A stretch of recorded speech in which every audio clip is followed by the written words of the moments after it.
Hi friends, welcome back to Jolys kitchen. Today we are going to make special beans coconut fry recipe, usually served only along with rice. Just need 30 minutes for the preparation. Let's move to the video.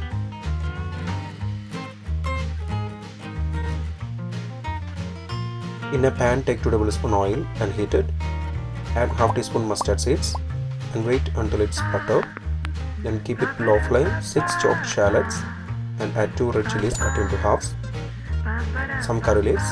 2 cups of chopped beans, 1 cup of grated coconut, 2 green chilli slits, 1/4 teaspoon turmeric powder, 3/4 teaspoon salt, 1 tablespoon water.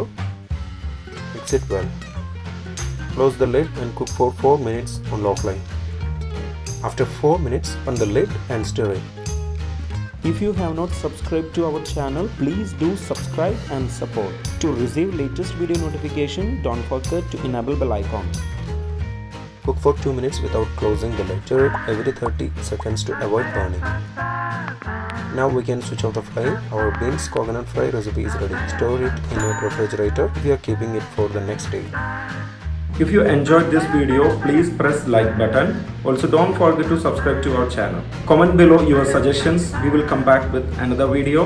Thanks for watching the video.